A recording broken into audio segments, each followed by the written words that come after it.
മാമച്ചായൻ, അതായത് മലയാള മനോരമയുടെ എഡിറ്റർ മാമച്ചായനോട് പറയാൻ ഒരു കാര്യമുണ്ട്. മാമച്ചായ, എന്തുകൊണ്ടാണ് തൃണമൂൽ കോൺഗ്രസ് ബംഗാളിൽ തോറ്റത്? മാമച്ചായനെ ഈ ഷൂമാൻ ചൗധരിയെയും ജോമിൻ തോമസിനെയും അവിടുത്തെ കുറേ കൂടെ അച്ചായൻ്റെ കൂടെയുള്ള കുറച്ച് കൊച്ചു പിള്ളേരെയൊന്നും അവിടെ അയച്ചിട്ട് കാര്യമില്ല. അച്ചായൻ കൃത്യമായിട്ട് ഒന്ന് പഠിച്ചാൽ കാര്യങ്ങൾ മനസ്സിലാക്കാവുന്ന കാര്യങ്ങളുള്ളൂ. 8 കാരണം, എനിക്കറിയാവുന്ന 8 കാരണം ഞാൻ മാമച്ചായനോട് പറയാം. നമ്പർ 1, ബംഗാളിലെ ഗുണ്ടാരാജ്. ബീഹാറിന് സമാനമായ ഗുണ്ടാരാജാണ് കഴിഞ്ഞ 15 വർഷമായി ബംഗാളിൽ നടന്നുകൊണ്ടിരുന്നത്. കമ്മ്യൂണിസ്റ്റ് പാർട്ടി നടത്തിയതിനേക്കാൾ എത്ര കൊടും ക്രൂരത നരനായാട്ടാണ് ബംഗാളിൽ ഈ സമതല തെറ്റിയ സ്ത്രീ ചെയ്തതെന്നറിയാമോ? എത്ര ആളുകളെ കൊന്നൊടുക്കി, തെളിവില്ലാതെ എത്ര രാഷ്ട്രീയ പ്രതിയോഗികളെ നശിപ്പിച്ചു കളഞ്ഞു, എത്ര രാഷ്ട്രീയ പാർട്ടികളുടെ ഓഫീസുകൾ തല്ലിത്തകർത്തു. സ്വതന്ത്രമായി രാഷ്ട്രീയ പ്രവർത്തനം നടത്താൻ ഒക്കാത്ത വിധത്തിൽ ബംഗാളികളെ അവർ ഭീഷണിയുടെ മുനയിൽ നിർത്തി, കത്തിയുടെ മുനയിൽ നിർത്തിയാണ് 15 വർഷം ഈ സ്ത്രീ ബംഗാൾ ഭരിച്ചുകൊണ്ടിരുന്നത്. ആ ഗുണ്ടാരാജിന് എതിരായ സ്വാഭാവികമായ ജനവികാരം ഉണ്ടാകാൻ കാരണം ബംഗാളിൽ മുഴുവൻ കേന്ദ്രസേന ഇറങ്ങിക്കഴിഞ്ഞപ്പോൾ നിർഭയം വോട്ട് ചെയ്യാനായിട്ട് വോട്ടർമാർ അവസരം കിട്ടി. അവർ നിർഭയമായി പോയി വോട്ട് ചെയ്യുകയും ചെയ്തു. ഒരുപക്ഷെ ഇന്ത്യയിലെ റെക്കോർഡ് പോളിംഗ് ആണ്. 93-94% പോളിംഗ് ആണ് ബംഗാളിൽ നടന്നത്. ഇത്രയും ശതമാനം പോളിംഗ് നടന്നപ്പോഴാണ് BJPക്ക് ഇത്രയും സീറ്റ് വർദ്ധിച്ചത് എന്ന് മാമച്ചായൻ മനസ്സിലാക്കണം. ഇതാണ് ജനവികാരം. ആ യഥാർത്ഥ ജനവികാരമാണ് ഈ തെരഞ്ഞെടുപ്പിൽ പ്രതിഫലിച്ചത് എന്നും മനസ്സിലാക്കണം. ഇനി രണ്ടാമത്തെ കാര്യം, ഇത് നമ്പർ 2 ആണ്. ഭരണവിരുദ്ധ വികാരം ഭയന്ന് 74 തൃണമൂൽ MLA-മാരെ മമതാ ബാനർജി മാറ്റി നിർത്തി പുതിയ ആളുകളെ മത്സരിപ്പിക്കാൻ ഇറക്കി. അതും ഒരു പരുവത്തിലായി. കാരണം ഈ മാറ്റി നിർത്തിയ MLA-മാര് കൊലക്കേസിലെ പ്രതികൾ, ബലാത്സംഗ കേസിലെ പ്രതികൾ, വീടുകളിൽ അതിക്രമിച്ച് കയറി രാഷ്ട്രീയ എതിരാളികളെ തകർക്കുന്നതിനും ഉപദ്രവിക്കുന്നതിനും കൂട്ടുനിന്ന ആളുകളാണ്. അവനൊന്നും വെളിയിലിറങ്ങാനൊക്കത്തില്ല. അങ്ങനെ 74 പേരെ മാറ്റി നിർത്തി പുതിയ 74 ഗുണ്ടകളെ ഇറക്കി മമത. അവനൊക്കെ തോറ്റുപോയി മാമച്ചായ. അതാണ് രണ്ടാമത്തെ കാരണം. ഇനി മൂന്നാമത്തെ കാരണം വളരെ സിമ്പിളാണ്. മമതാ ബാനർജിയുടെ മുസ്ലിം പ്രീണനം. മമതാ ബാനർജിയുടെ മുസ്ലിം പ്രീണനം ഹിന്ദു ഏകീകരണത്തിന് വഴിതെളിച്ചതാണ്. എൻ്റെ പൊന്നു മാമച്ചായ, അവിടെ ഭാരതീയ ജനതാ പാർട്ടി അധികാരത്തിൽ എത്തിച്ചത്. ഇത് പിന്നെ ഈ ചൗധരിയെ കൊണ്ടൊന്നും എഴുതിച്ചിട്ടൊരു കാര്യമില്ല. മാമച്ചായൻ കണ്ണു തുറന്ന കാര്യങ്ങളെ കാണ്. ഇതാണ് എൻ്റെ കാര്യം. ഇനിയും മുസ്ലിം പ്രീണനം കൊണ്ട് ഹിന്ദു ഏകീകരണം എങ്ങനെ നടന്നു എന്നും മാമച്ചായൻ്റെ വിശദീകരിക്കാം.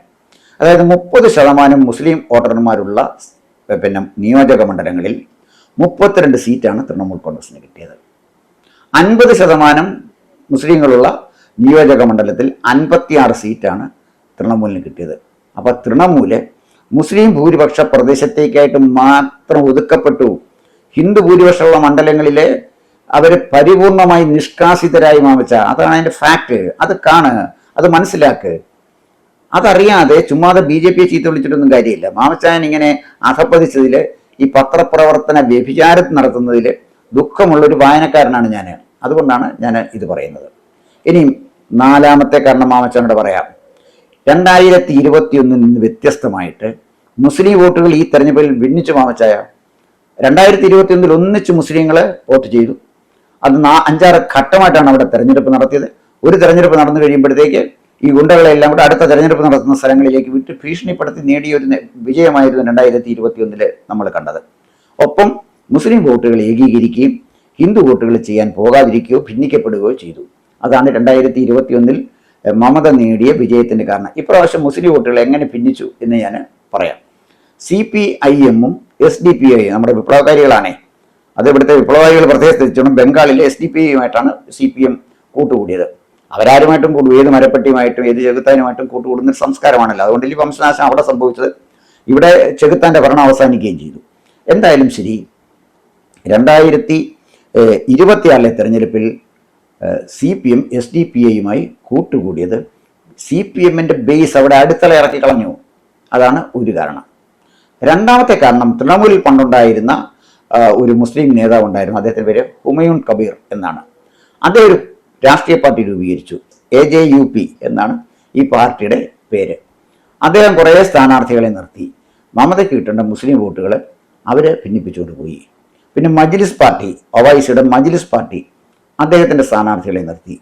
അവരും കുറച്ച് മുസ്ലിം വോട്ടുകൾ ഭിന്നിപ്പിച്ചു. എങ്കിലും മുസ്ലിം വോട്ടുകളെ ഒരു പരിധിവരെയൊക്കെ ഏകീകരിച്ച് നിർത്താൻ മമതയ്ക്ക് കഴിഞ്ഞതുകൊണ്ടാണ് ന്യൂനപക്ഷ മേഖലയിൽ അത്രയെങ്കിലും വോട്ടുകൾ TMCക്ക് കിട്ടിയത്. ഇനിയും മുസ്ലിങ്ങൾക്കും ചെറുകെ മമതയിൽ നിന്നും അകന്നു തുടങ്ങി എന്നുള്ളതായിരുന്നു 2021 ശേഷം കണ്ട ഒരു കാര്യം. കാരണം തൻ്റെ ഹിന്ദു ബേസ് നഷ്ടപ്പെടുന്നു എന്ന് മനസ്സിലാക്കിയ മമത ദിഘ എന്ന് പറയുന്ന സ്ഥലത്ത് 270 കോടി രൂപ സർക്കാർ ഖജനാവിൽ നിന്ന് മുടക്കി ജഗന്നാഥ ക്ഷേത്രത്തിൻ്റെ മാതൃകയിൽ ഒരു ക്ഷേത്രം നിർമ്മിച്ചു ദിഘയിൽ. അപ്പോൾ മുസ്ലിങ്ങൾക്ക് സംശയമായി, ഇവർ ക്ഷേത്രം നിർമ്മിക്കാൻ പോയല്ലോ എന്നുള്ളത്. കഴിഞ്ഞില്ല, ഉത്തര സിലിഗുരിയിലെ ഒരു മഹാകാൽ ശിവക്ഷേത്രം, അതും സർക്കാരിൻ്റെ പണം മുടക്കിയാണ് മമത ചെയ്തത്. അപ്പോൾ ഈ രണ്ട് ഒരു ശിവക്ഷേത്രവും അതുപോലെ തന്നെ ജഗന്നാഥ ക്ഷേത്രവും മമത നിർമ്മിച്ചതോടുകൂടി കടുത്ത യാഥാസ്ഥിതികരായ മുസ്ലിങ്ങൾ ക്ഷേത്രത്തിൽ പോകുന്നതോ ദേശീയഗാനം പാടുന്നതോ ദേശീയ പതാകയെ വന്ദിക്കുന്നതോ ഒന്നും ഇഷ്ടപ്പെടാത്ത കടുത്ത മത തീവ്രവാദികൾ അവിടെയുണ്ട്. അവരുടെ വോട്ട് ഈ പ്രാവശ്യം മമതയ്ക്ക് നഷ്ടപ്പെട്ടത് നേരെ കൊണ്ടുപോയത് ഹുമയൂൺ കബീറിൻ്റെ പാർട്ടിയിലേക്കാണ്. അതിന് കാരണം മമത നിർമ്മിച്ച ഹിന്ദുക്കളുടെ വോട്ട് കിട്ടാൻ വേണ്ടി മമത നിർമ്മിച്ച ഈ ജഗന്നാഥ ക്ഷേത്രവും മഹാകാൽ ശിവക്ഷേത്രവുമാണ്. ഇനി അഞ്ചാമത്തെ കാര്യം മാമച്ചൻ അറിയണം. SIR മുസ്ലിങ്ങളെ മാത്രമല്ല ഒഴിവാക്കിയത്. SIRൽ ഒഴിവാക്കിയതിൽ ബഹുഭൂരിപക്ഷമായിട്ട് ഹിന്ദുക്കളാണ്. അത് മാതാവ് വിഭാഗത്തിൽപ്പെട്ട ഹിന്ദുക്കൾ ബംഗ്ലാദേശിൽ നിന്ന് കയറി അവിടെ താമസിക്കുന്നുണ്ട്. അവർക്ക് വോട്ടവകാശം കിട്ടിയില്ല. SIRൽ ഒഴിവാക്കപ്പെട്ട ആളുകളുടെ മതാടിസ്ഥാനത്തിലുള്ള കണക്കെടുത്താൽ മുസ്ലിങ്ങളെക്കാൾ കൂടുതൽ ഹിന്ദുക്കളാണ്. മാമച്ചനത് അന്വേഷിക്കണം, തിരക്കണം, കണ്ടുപിടിക്കണം. ചുമ്മാ SIR എന്ന് പറഞ്ഞ് എഴുതരുത്. ഇത് ഇൻഫർമേഷൻ കമ്മ്യൂണിക്കേഷൻ ടെക്നോളജിയുടെ യുഗത്തിലാണ്. കല്ലച്ച് നിരത്തി പണ്ട് മാവമാപ്പിള നടത്തി പത്രപ്രവർത്തനം നടത്തിയിരുന്ന പത്രം അച്ചടിച്ച കാലഘട്ടത്തിൽ നിന്ന് ലോകം ഒരുപാട് മുന്നോട്ട് പോയി മാമച്ചൻ ഈ പറയുന്നതിൻ്റെ കാര്യങ്ങളൊക്കെ എതിരാണെന്ന് സ്ഥാപിക്കുവാൻ കഴിയത്തക്ക വിധത്തിൽ ന്യൂസ് മീഡിയ ഇവിടെ ശക്തമാണ്. അതുകൊണ്ടാണ് എനിക്ക് ഇവിടെ ഒന്നുകൊണ്ട് പറയാൻ പറ്റുന്നത്. പച്ച കള്ളമാണ് മാമച്ചൻ പറയുന്നത്. ആളുകളെ തെറ്റിദ്ധരിപ്പിക്കുകയാണ്. ഇത് പത്രപ്രവർത്തനം അല്ല. മാമച്ചൻ ഇത് ചെയ്യരുത്, ഇത് ശരിയല്ല. ഇതെനിക്ക് പറഞ്ഞാൽ ഒരുപാട് ആളുകളിൽ ഇത് എത്തുമെന്ന് എനിക്ക് ഉറപ്പുള്ളതുകൊണ്ടാണ് ഞാൻ ഇവിടെ ഇരുന്ന് പറയുന്നത്. ഇനി ആറാമത്തെ കാര്യം, സ്ത്രീ വോട്ടർമാർ BJPയെ കൈവിട്ടു. BJP എന്ന് പറഞ്ഞാൽ അവർ അധികാരത്തിൽ ഇപ്പോൾ ലക്ഷ്മി ഭണ്ഡാർ എന്ന് പറഞ്ഞൊരു പരിപാടി നടത്തി. സ്ത്രീകൾക്കൊക്കെ ധനസഹായം കൊടുക്കുന്ന ഒരു പരിപാടിയാണ്. പക്ഷേ തൃണമൂൽ ഗുണ്ടകൾ, പ്രത്യേകിച്ച് മുസ്ലിം മതമൗലികവാദികൾ താമസിക്കുന്ന പ്രദേശത്ത് താമസിക്കുന്ന ന്യൂനപക്ഷ ഹിന്ദുക്കൾ അനുഭവിച്ച യാതനകൾ പറഞ്ഞറിയിക്കാൻ കഴിയാത്തതാണ്. എത്രയോ സ്ത്രീകൾ ക്രൂരമായ ബലാത്സംഗത്തിന് ഇരയായി. പോലീസ് സ്റ്റേഷൻ ചെന്ന് പറഞ്ഞാൽ നീതി കിട്ടില്ല. മമതയുടെ അടുത്ത് ചെന്നാൽ അവിടെ നീതി കിട്ടില്ല. അങ്ങനെ സ്ത്രീകൾ മമതയെ കൊണ്ട് മടുത്തിവളെ വെറുത്തിരുന്ന ഒരു കാലഘട്ടത്തിലാണ് ഈ തെരഞ്ഞെടുപ്പ് നടക്കുന്നത്. ലക്ഷ്മി ഭണ്ഡാറിലേക്ക് 1000 രൂപ കൊടുത്താൽ അത് വാങ്ങിച്ച് തിന്നുകൊണ്ട് ആത്മാഭിമാനം വിൽക്കുന്ന സ്ത്രീകളല്ല ബംഗനാട്ടിലുണ്ടായിരുന്നത്. അവർ ഒന്നിച്ചു കൊടുത്തു മമതയ്ക്കടി. അതുകൊണ്ടാണ് മമതയുടെ പാർട്ടി തോറ്റത്. അതാണ് ആറാമത്തെ കാരണം. ഇനി മാമച്ചനും മനോരമയുടെ സംവിധാനങ്ങളൊക്കെ അവിടെ ഉണ്ടല്ലോ, മാമച്ചനും അന്വേഷിച്ച് നോക്കണം. 20% ഷെഡ്യൂൾഡ് കാസ്റ്റ്, ഷെഡ്യൂൾഡ് ട്രൈബുള്ള മേഖലകളിൽ, വോട്ടർമാരുള്ള മേഖലകളിൽ 27 സീറ്റാണ് ബംഗാളിലുള്ളത്. അതായത് 27 സീറ്റുകളിലെ വിധി നിർണ്ണയിക്കുന്നത് അവിടെ ഉള്ള 20% ഷെഡ്യൂൾഡ് കാസ്റ്റ്, ഷെഡ്യൂൾഡ് ട്രൈബാണ്. ആ മേഖലകളിൽ 27 സീറ്റുള്ളതിൽ 26 മാമച്ച BJP ആണ് ജയിച്ചത്. ഷെഡ്യൂൾഡ് കാസ്റ്റ്, ഷെഡ്യൂൾഡ് ട്രൈബിൻ്റെ വോട്ടുണ്ട്. മാമച്ചാൻ വിചാരിക്കുന്നത് പോലെ ഉന്നത വിലജാതരുടെ വോട്ട് വാങ്ങിച്ചൊന്നും അല്ല BJP അവിടെ ജയിച്ചു വന്നിരിക്കുന്നത്. ഇത് മനസ്സിലാക്കുക. പിന്നെ 8ാമത്തെ കാരണം, അതാണ് മാമച്ചൻ മനസ്സിലാക്കേണ്ടത്. ബംഗാളിൽ ഉയർന്നു വന്ന ദേശീയത. ബംഗാൾ രാഷ്ട്രീയത്തെ എന്നും ഉയർത്തിപ്പിടിച്ചിട്ടുള്ളത്, അല്ലെങ്കിൽ ബംഗാളിൻ്റെ അഭിമാനത്തെ എന്നും ഉയർത്തിപ്പിടിച്ചിട്ടുള്ളത് ഒരു ഭദ്രലോകാണ്. അപ്പോൾ ആ ദേശീയതയെ തകർക്കാൻ മമതാ ബാനർജി ഉപയോഗിച്ച മാർഗം, നരേന്ദ്രമോദി അധികാരത്തിൽ വന്നാൽ ഹിന്ദി ബെൽറ്റിൽ നിന്ന് വരുന്നതാണ് ഹിന്ദി ഭാഷ. ബംഗാളി ഭാഷയ്ക്ക് പ്രതിയോഗിയാണ് ഹിന്ദി ഭാഷ. അതുപോലെ തന്നെ മീൻ കഴിക്കുന്ന ആളുകളാണ് ബംഗാളി ബ്രാഹ്മണന്മാർ. അവർക്ക് മീൻ കഴിക്കാൻ പോലുള്ള അവകാശം നഷ്ടപ്പെടും. ഇവിടെ കംപ്ലീറ്റ് ആയിട്ട് വെജിറ്റേറിയൻ ഫുഡ് വേണ്ടിവരും. മീൻ കഴിക്കാൻ നിങ്ങൾക്ക് പറ്റില്ല നരേന്ദ്രമോദിയും അല്ലെങ്കിൽ BJPയും അധികാരത്തിലെത്തിയാൽ എന്നാണ് മമത വ്യാപകമായി പ്രചരണം കൊടുത്തത്.